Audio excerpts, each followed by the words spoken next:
Ini sangat banyak ya. Dari selama tahun 2020 terdapat 230 putusan, ini tersebar di sejumlah pengadilan di seluruh Indonesia. Perubahan denda ini diubah menjadi 100 miliar. Jadi 10 tahun maksimal dan denda 100 miliar. Nah, ini adalah hakim itu lebih peka terhadap wawasan lingkungan, bagaimana lingkungan hidup ini ke depannya, terus kemudian dengan maraknya tambang ilegal ini, terus bagaimana aspek kesehatan masyarakat, kemudian dampak lingkungan yang ditimbulkan, harusnya ini lebih ditekankan, lebih diperdalam di dalam putusan-putusan hakim. Tapi kami melihat ini tidak terjadi di situ.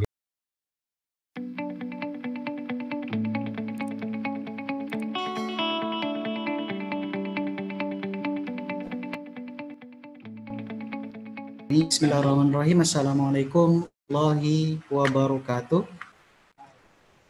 Alhamdulillah, patut kiranya kita bersyukur kehadirat Tuhan Yang Maha Esa, karena berkat limpahan rahmat dan juga hidayahnya kita dapat bertatap muka secara virtual di tengah pandemi COVID-19 yang semakin mengkhawatirkan ini.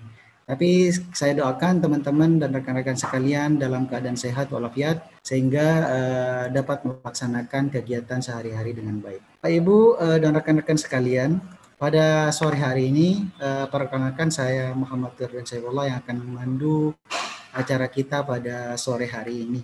Bapak Ibu dan rekan-rekan sekalian, bukan rahasia umum lagi bahwa sektor energi tambangan ini menjadi salah satu sektor yang cukup menyita perhatian karena menyangkut hajat hidup orang banyak.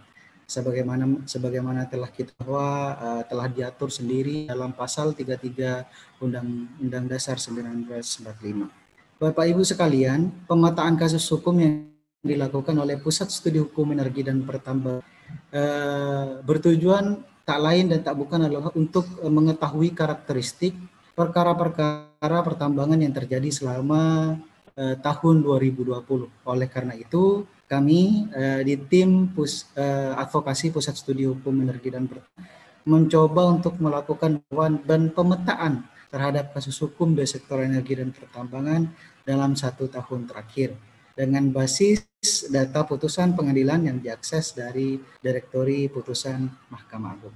Baik teman-teman sekalian, langsung saya persilahkan kepada penyampai kita pada sore hari ini, ada Bapak Sunarto Effendi. Sebenarnya Mas Sunarto aja ya, karena masih sangat muda. Beliau merupakan salah satu peneliti di Pusat Studi Hukum Energi dan Pertambangan. Baik, kepada Mas Sunarto kami persilahkan.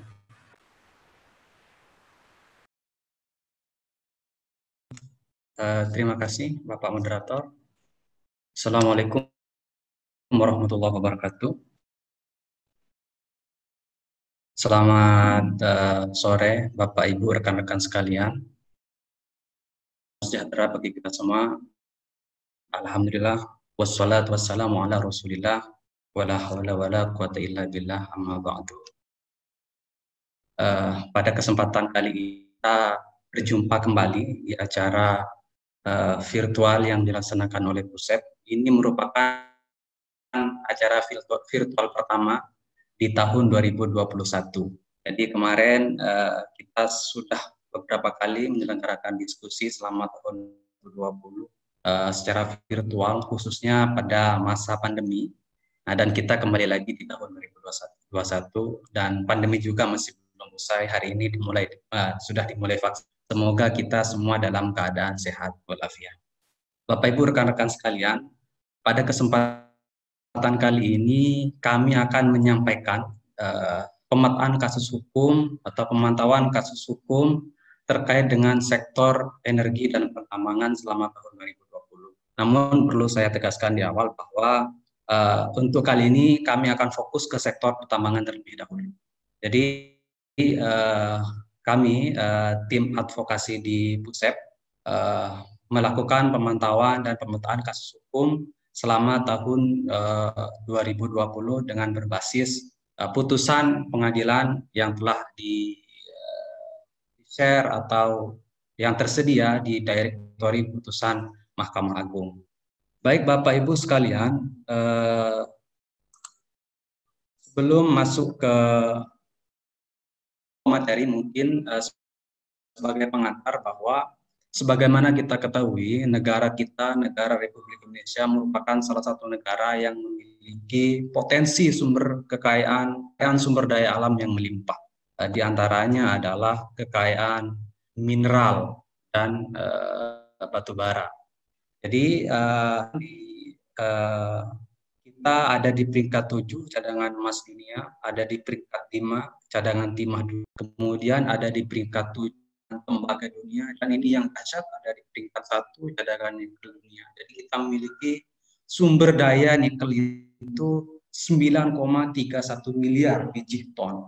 Ini luar biasa Bapak Ibu dan rekan-rekan sekalian. Ini merupakan kekayaan alam kita yang harus kita kelola baik sehingga dapat memberikan sebesar-besarnya kemakmuran rakyat. Bapak Ibu sekalian, salah satu karakteristik daripada kekayaan sumber daya alam mineral tadi adalah diantaranya tidak dapat diperbaharui. Jadi itu merupakan sumber daya alam yang tidak dapat diperbaharui, sehingga dalam pengelolaannya harus dikelola dengan seoptimal mungkin, dengan efisien, transparan, berkelanjutan, berwawasan lingkungan dan berkeadilan. Ini harus pengelolaan alam kita sehingga dapat memberikan sebesar-besar kemakmuran rakyat, dapat bermanfaat besar kemakmuran rakyat.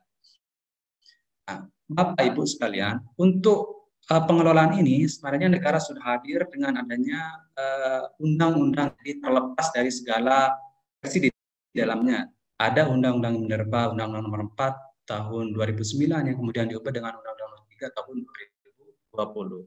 Nah, sebenarnya tujuan daripada adanya undang-undang ini adalah untuk mengatur atau untuk sebagai dasar dalam pengelolaan sumber daya alam minerba kita, mineral dan batu bara kita. Nah, apa salah satu yang diatur di dalam Undang-Undang Minerba? Di antaranya adalah terkait dengan bentuk-bentuk tindak pidana. Jadi di dalam Undang-Undang Minerba kita diatur mengenai bentuk-bentuk tindak pidana dalam rangka untuk mencegah pelanggaran dan kejahatan dalam kegiatan usaha pertambangan. Namun Bapak Ibu saudara-saudara, dan konflik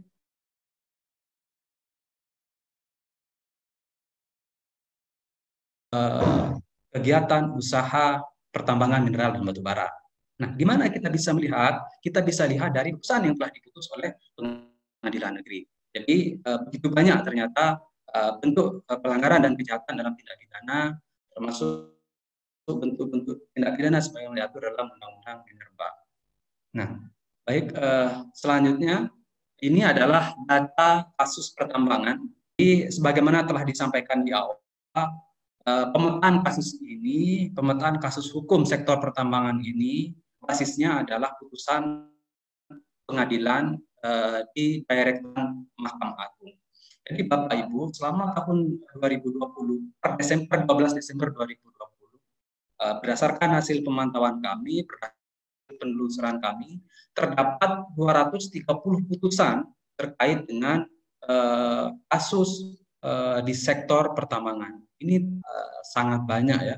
Dari selama tahun 2020 terdapat 230 putusan. Ini tersebar di sejumlah pengadilan di seluruh Indonesia. Nah, per 12 Desember 2020.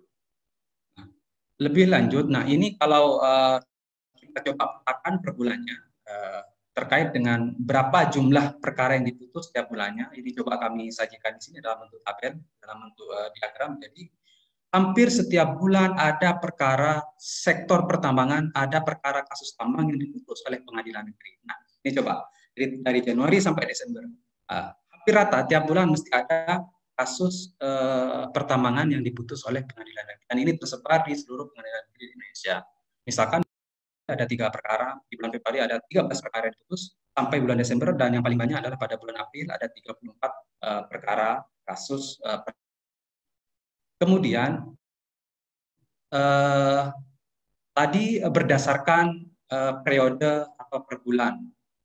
Nah, terus kemudian kami coba sajikan dulu berdasarkan jenis kasus.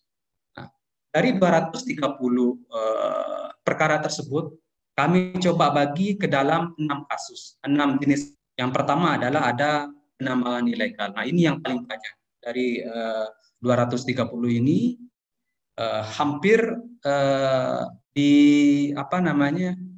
hampir yang paling banyak adalah yang penambangan ilegal atau tanpa izin. 179 nanti akan kita urai satu-satu. Nah, kemudian yang kedua ada melakukan pengolahan dan pemurnian bukan dari pemegang izin, ada 27 perkara. Kemudian yang ketiga ada tindak pidana mengganggu atau merintangi kegiatan usaha pertambangan, ada 10 perkara. Kemudian ada 5 perkara penambangan ilegal di kawasan hutan lindung, 2 perkara kegiatan usaha tidak sesuai dengan izin yang dimiliki, dan yang terakhir ini ada perkara lain-lain, ini di 10 perkara. Selanjutnya, nah ini yang ketiga adalah tadi pertama sudah di per bulannya, kemudian dipetakan masing-masing jenisnya. Nah, sekarang adalah berdasarkan tingkat pengadilan. Jadi hampir dari semua putusan itu diputus di pengadilan negeri, yaitu 224. Ada 6 sisa putusan dibanding dan 0 kasasi. Dan Bapak Ibu sekalian, hampir rata-rata putusan sektor pertambangan ini selesai di tingkat pengadilan negeri. Jadi jarang ada yang melakukan banding. Sehingga sebanyak 224 ini memang selesai dibanding dan selesai di tingkat pengadilan tingkat pertama di pengadilan negeri, sementara banding hanya ada perkara. Nah, baik, kita masuk ke jenis dan karakteristik perkara pertambangan. Jadi tadi sudah sempat saya uraikan di awal bahwa ada 230 putusan, kemudian terbagi ke dalam 6 jenis perkara atau 6 jenis bentuk tindak pidana dengan karakteristik satu, rata-rata atau hampir semua dilakukan oleh orang atau sekelompok orang. Jadi hampir semua perkara pertambangan yang terjadi di tahun 2020 itu dilakukan oleh orang dan sekelompok orang. Tidak ada yang dilakukan oleh atau korporasi. Ini dilakukan oleh orang dan sekelompok orang yang biasanya adalah masyarakat setempat atau masyarakat yang dekat dengan lokasi tambang. Terus kemudian yang kedua dilakukan dengan peralatan sederhana. Jadi memang pada umumnya khususnya yang kasus yang paling banyak tadi adalah tambang ilegal, ini dilakukan dengan peralatan sederhana saja. Jadi bukan dengan peralatan yang canggih dan modern, dan biasanya mereka adalah tambang-tambang rakyat yang melakukan tindak pidana ini. Yang ketiga, karena tadi dengan peralatan sederhana, kemudian tidak berwawasan lingkungan. Kita asal nambang saja mereka, dan tadi sudah disampaikan misalkan ada beberapa mereka misalkan sehingga mereka tidak memperhatikan bagaimana kondisi lingkungan, bagaimana limbah dan segala macam. Kemudian yang keempat, tidak memenuhi aspek keselamatan kerja. Ini beberapa karakteristik perkara pertambangan berdasarkan putusan yang kami coba kompilasi atau coba kumpulkan selama 20. Nah, ini yang kemudian bagaimana dengan jenisnya? Tadi sudah diuraikan juga. Satu adalah perkara tambang ilegal. Tambang ilegal atau tambang tanpa izin merupakan salah satu bentuk tindak sebagaimana diatur di dalam pasal 158 Undang-Undang Minerba. Jadi di Undang-Undang Minerba itu setiap orang yang pelaku usaha tambang, baik perusahaan ataupun perorangan itu harus memiliki izin sesuai dengan peraturan perundang-undangan. Nah, bagi mereka yang tidak memiliki izin, maka ini adalah merupakan salah satu bentuk tindak pidana. Apa ancaman pidananya? Ancaman pidananya adalah paling lama 10 tahun dapat miliar. Kemudian di dalam undang-undang perubahan denda ini diubah menjadi 100 miliar. Jadi 10 tahun maksimal dan denda 100 miliar. Nah, ini adalah perkara yang paling banyak, jumlahnya 179 putusan atau perkara pengadilan. Nah, kemudian Bapak Ibu sekalian, yang kedua adalah tindak pidana menampung, memanfaatkan, melakukan pengolahan dan pemurnian, pengangkutan, penjualan yang bukan dari pemegang izin. Jadi ini juga merupakan bentuk tindak pidana, semacam pengepul dalam tanda kutip.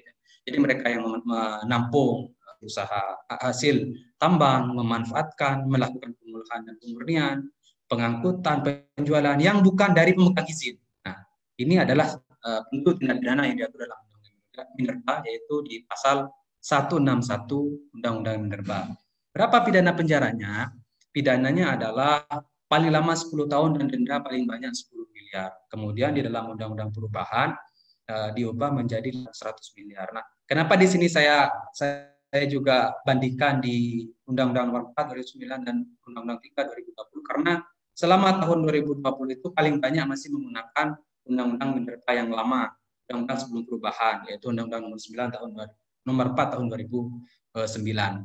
Nah, untuk tindak pidana ini ada sebanyak atau ada 27 putusan atau perkara yang diputus oleh pengadilan.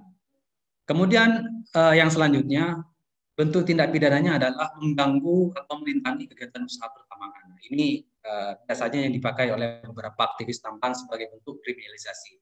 Nah, biasanya hampir semua tindak pidana ini yang terjadi berkaitan dengan lahan, sengketa lahan antara pemilik izin atau dengan warga sekitar yang memiliki lahan tersebut. Biasanya mereka itu tidak selesai di negosiasi atau mediasi dan berakhir di pengadilan.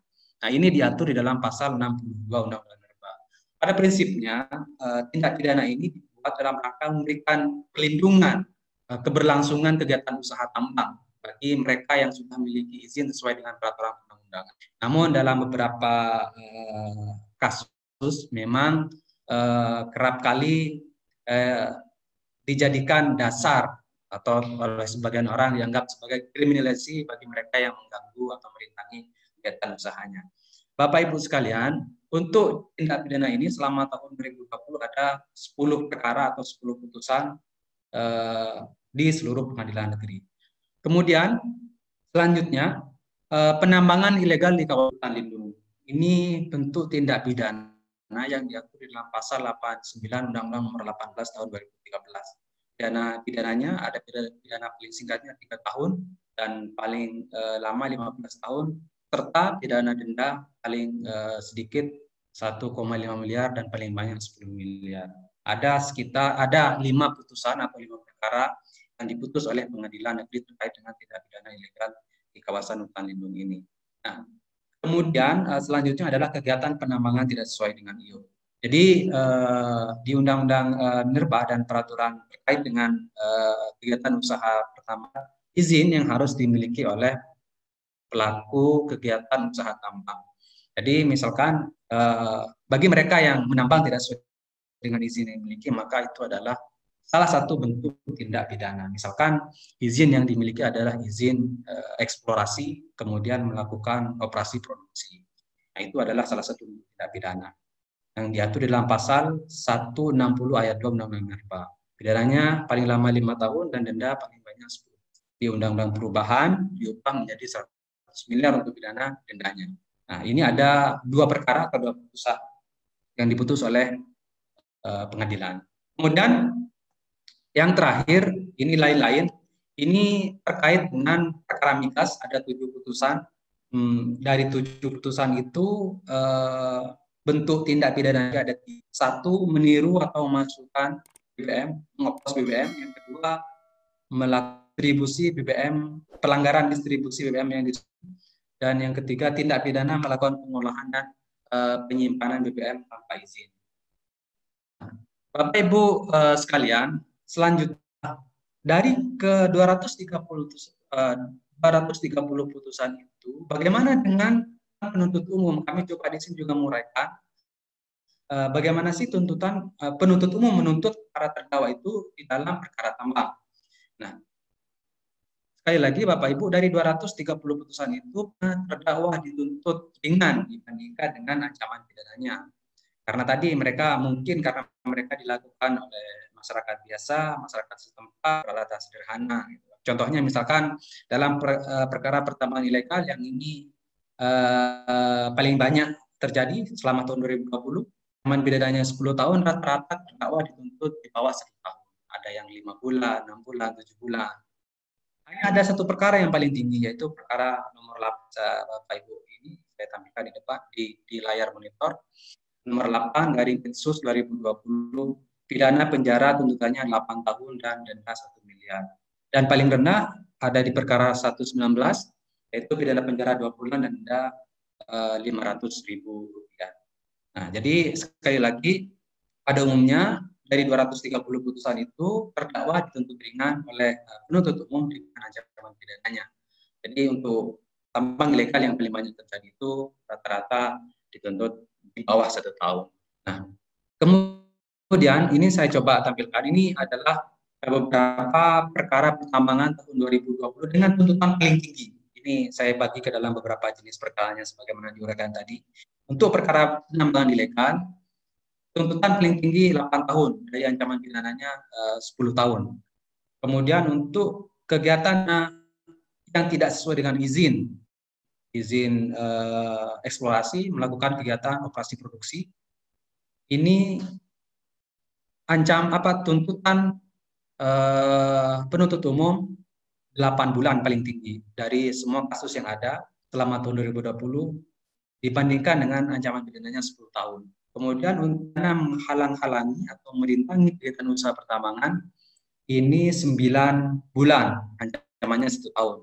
Untuk tindak pidana melakukan pengolahan, jual beli, pengangkutan, pemanfaatan, dan pemurnian bukan dari pemegang izin, ini paling tinggi ancaman pidananya, tuntutan pidananya paling tinggi 3 tahun pidana penjaranya.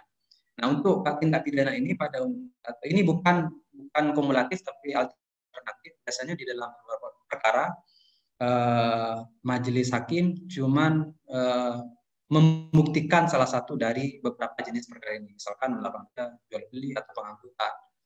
Ini tidak kumulatif, jadi alternatif. Terus kemudian yang selanjutnya, untuk penambangan ilegal di kawasan hutan lindung, ini paling singkat 3 tahun ancamannya, paling lama 15 tahun. Nah, tuntutan paling tinggi di dalam perkara ini selama tahun 2020 adalah pidana penjara 6 bulan, dendanya 2 miliar. Kemudian lain-lain migas, bagaimana tadi ada pidana penjara paling lama 1 tahun, ini paling tinggi tuntutannya, dan 3 bulan. Kemudian ini yang paling rendah Bapak Ibu sekalian. Jika tadi itu adalah perkara pertambangan dengan tuntutan paling tinggi, dan ini paling rendah. Dari 230 putusan itu kami coba tampilkan yang paling rendah tuntutannya. Nah, untuk penambangan ilegal 2 bulan penjara. Dari ancaman pidananya 10 tahun penjara. Kemudian yang tidak sesuai dengan izin 3 bulan dari ancaman 10 tahun, menghalang-halangi 5 bulan ancaman pidana 1 tahun, kemudian melakukan pengolahan, jual beli sampai pemanfaatan dari bukan pemegang izin paling rendah 3 bulan. Untuk penambangan ilegal di kawasan hutan lindung paling rendah 3 tahun. Nah, ini adalah ancaman tuntutan paling rendah dari tindak pidana di sektor energi, di sektor pertambangan selama tahun 2020. Terus kemudian tadi kami sudah menguraikan terkait dengan tuntutan hakim, tuntutan penuntut umum maksud saya. Nah, bagaimana dengan putusan hakim? Jadi dari 230 putusan tersebut, 229 putusan diputus bersalah, 229 perkara diputus bersalah. Jadi hampir semuanya, hanya ada 1 perkara yang diputus bebas dari segala bentuk tuntutan. Kemudian ada ada 3 perkara yang ultra petita, jadi putusannya melebihi daripada tuntutan penuntut umum. Untuk perkara 119, ini pidana penjara 2 bulan oleh majelis hakim, diputus dengan pidana penjara 3 bulan, jadi melebihi daripada tuntutan penuntut umum, dari 2 bulan diputus 3 bulan. Kemudian selanjutnya di perkara nomor 93, tuntutan pidananya 5 bulan, kemudian diputus. Kemudian di perkara 230, ancaman pidana 10 bulan. Nah, ini luar biasa ini. Oleh majelis hakim diputus 2 tahun. Ini jarang-jarang. Biasanya rata-rata selain daripada 3 putusan ini, semuanya diputus di bawah tuntutan daripada penuntut umum. Nah, Jika kita uraikan satu-satu terkait dengan perkara dengan putusan ultra petita, ada beberapa hal yang oleh majelis hakim dianggap memberatkan. Sebenarnya ini umum, ini keadaan memberatkan ini hampir sama di setiap putusan dari 230 putusan ini. Kecuali untuk yang putusan nomor 19. Ada kegiatan yang mengakibatkan adanya korban meninggal. Ini di perkara nomor 119 yang pertama ini perkara penambangan ilegal. Jadi dalam perkara tersebut terbukti ada dalam kegiatan penambangan ilegal ini telah mengakibatkan adanya korban meninggal. Namun sayangnya oleh penuntut umum ini hanya dituntut 2 bulan penjara. Ini tuntutan yang paling rendah juga tadi. Sudah ada korban meninggal, dituntut 2 bulan penjara. Nah, oleh majelis hakim diputus 3 bulan penjara. Jika dibandingkan dengan perkara sejenis dengan perkara penambangan ilegal, ini merupakan sangat ringan, baik tuntutan maupun putusan dari majelis hakim. Terus kemudian yang kedua di perkara nomor 93, keadaan yang memberatkan cuma disebutkan perbuatan terdakwa merusak lingkungan. 230 perbuatan terdakwa tidak mendukung program pemerintah untuk memberi nilai tambah bagi perekonomian nasional. Ini untuk penambangan ilegal. Hampir semua putusan rata-rata seperti ini, keadaan yang memberatkan, tapi mereka itu diputus di bawah tuntutan daripada penuntut umum. Baik, Bapak Ibu sekalian, ini hasil pemetaan kasus hukum atau perkara sektor pertambangan selama tahun 2020 yang dilakukan oleh kami, tim advokasi dari Pusat Studi Hukum Energi dan Pertambangan. Demikianlah kami sampaikan terima kasih atas partisipasinya.